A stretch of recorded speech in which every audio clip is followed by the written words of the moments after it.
Alright guys, I'm back and this is my WWE Raw review for the 23rd of the 12th, 2013. This was the big Christmas episode. So on this episode you had on this episode I thought you had on this episode we had a ton of comedy on it. We had quite a lot of comedy on here. We had two good matches on the show, but the two six-man tag matches we had were really good. The other stuff was okay, I guess. So we opened up Raw this week with the Authority coming out. We've got the Authority come out with Santa hats on. So Triple H, Stephanie, and Kane wear Santa hats. What did I say here? Triple H says that tonight's going to be Good Santa versus Bad Santa. Stephanie said that tonight is going to be the White Family versus the Brotherhood and the Bryan. Then Orton comes out. He says that tonight the Authority are going to do the night off. Then Kane says Merry Christmas and to all good night, whatever, I don't care. So the first match tonight was first match tonight was a tag team match. It was total. The first match tonight was a 12 women tag team match. It was Total Divas versus True Divas. Nothing really much happened to it. Nothing really much to say about this match. It was an okay match. It was a beautiful Divas match. AJ was on commentary. The Divas end up brawling, then the Total Divas end up taking out. They end up holding holding arms. All of them are holding each other's arms, and they're dancing around the ring. And they just clothesline each other, and then you got Eva Marie smiling look at me, I'm so important. Are you fucking important, Eva Marie? You're freaking horrible. I don't even like Eva Marie. She just smiles things. Look at me, I'm important. Fuck off. But anyway, Natalya makes Alexander tap out to sharpshooter. That was an okay match. Second match tonight was Curtis Axel versus Ankara. This was a bad match. I didn't care about this at all. Axel throws Sin Cara into the ring post, and Sin Cara hits a spinning moonsault or something, I don't know. On the outside, then Axel and then Sin Cara hits a swanton bomb for the win. That was about it. It was a short match. Sin Cara did cut a mini promo before the match, and saying that he's going to defeat Axel and stuff. I don't know. Then we have a bad news. Then we have a segment, a bad Santa, and then we see a segment, bad Santa. He says that he's not going to deliver any presents tonight. Bad Santa says that he's not going to deliver any presents on Christmas Eve, and he says that this year Christmas is cancelled. Also, this was just a way to build up for the Bad Santa versus Good Santa match that they're going to have later. And then we see a video package of Batista returning in January 20. We see a video. Then we see this video package of Batista returning on the January 20th episode of Raw, which I think Batista returning is going to be pretty good for WrestleMania season, because he's a big name, and I think this year Vince is probably going, oh well, WrestleMania 29, it wasn't that good this year. I thought he's probably thinking, oh well, we've got to deliver this year. It's the 30th of WrestleMania. We've got to bring a big name back, and a big name is Batista, and I think that's a good way to bring to get WrestleMania built up properly, is to bring back Batista. I think he's not going to be back. I don't think he's going to be a full-time wrestler. Some people said he is, but I'm going to say that he's going to have a part-time schedule like The Rock and Triple H and Taker have, and just work WrestleMania, SummerSlam, maybe Survivor Series or something like that. So yeah. Then we have the third match tonight was a six-man tag match. It was Brotherhood and the Bryan versus the White Family. Cody did get busted open in this match. I don't know whereabouts he got busted open. I think it was it was in the corner of one of the Wyatts, and I don't know if it was Eric or Rowan. I don't know if it's Harper or Rowan, but I think one of them hit Cody with an elbow, and he busted his nose open. I don't know whereabouts that was, but he did. But anyway, Cody hits a disaster kick on Rowan. Then he tags in D. Bryan. D. Bryan goes nuts. It's a roundhouse kick on Harper, I think it was. Then Goldust takes out Rowan. Then it's down. Then Harper tags in Bray Wyatt. Then Cody tags in D. Bryan. D. Bryan tries to well, wait a minute.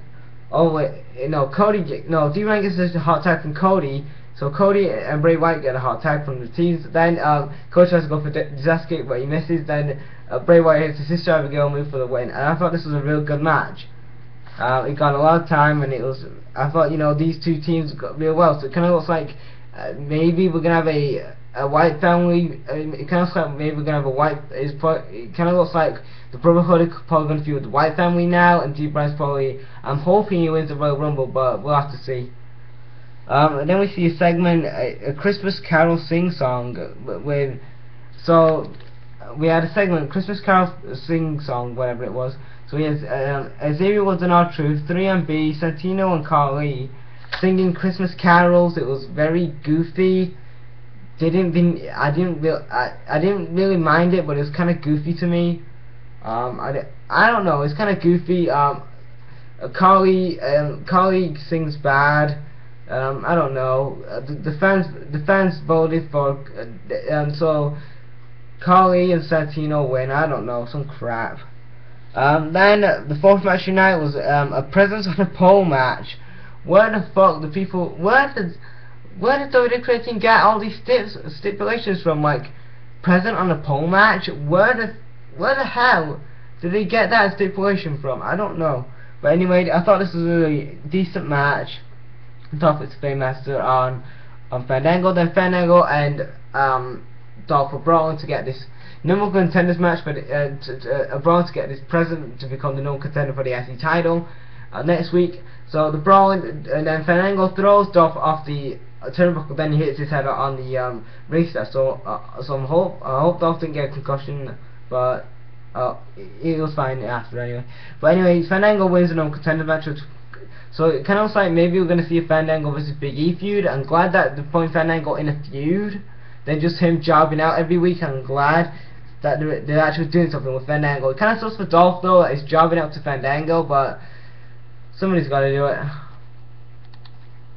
So then the 5th match tonight was a PTP versus Usos. This was a decent match. I think only best thing I liked about this match, I mean, this was a decent match.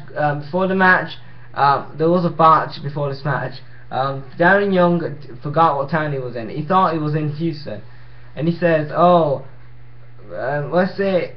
I don't know what he said. Something about Houston, and they said no, and then they crossed it. We're in it's Austin or whatever it was. I don't know.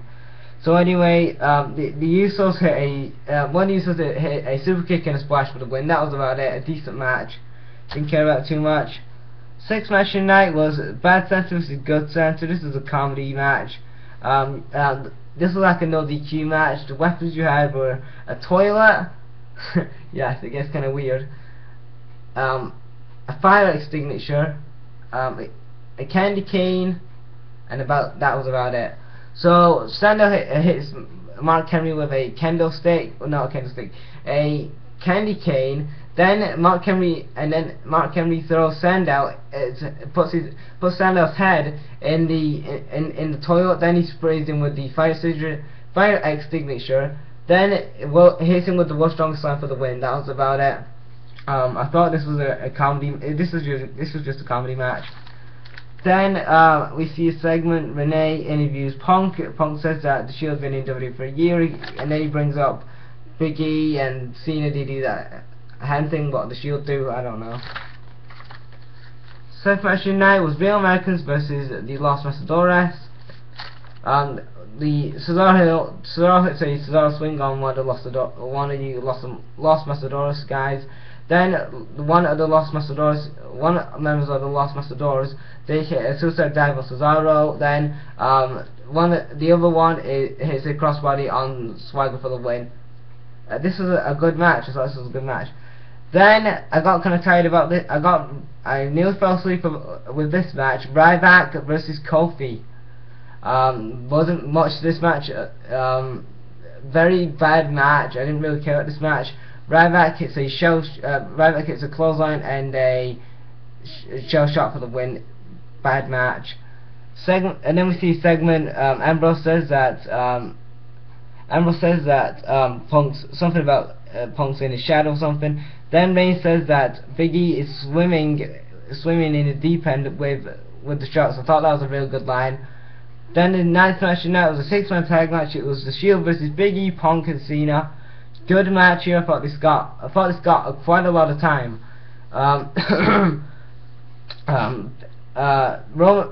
Reigns hits a Superman punch and a Samoan drop on Cena. Then Cena gets a hot tag. Punk gets a hot tag. Then Punk hits a Punk hits a suicide dive on Ambrose. Then Ambrose hits a he hits a suplex on Punk. Then Roman, this gets kind of a bit weird here. Big E tries to go for the big ending on Rollins, but then Ambrose stops him. Then Reigns stops Big E from getting the cover. Then Big E hits a big ending on somebody else, on I think it's Ambrose. Then Reigns and Rollins are just attacking Big E, so that means the rest throws the match out. Then, so that means Cena, Big E, and Punk win by DQ. Then, after the match, Big E hits the big ending on, I think it was Ambrose. Then Cena hits AA on Rollins. Then, I think Reigns gets hit with a GTS, and that was how we ended the show. The babyface is looking strong. I thought that was okay. This show was an okay show. I didn't think it was a bad show or anything like that. We had a couple of comedy segments like the bad sense and the good sense segment. I didn't mind. The Divas match I could care less about. The Ryback versus Kofi match I didn't care about. The Axel versus Singsong match was an okay match. The Usos versus PTP was an okay match. So yeah, overall, so that was my review of WWE. So my WWE review for the 23rd or the 12th, 2013. What do you guys think of this show? Leave your thoughts in the comments, and thanks for watching, guys. Brag out. Bye, guys.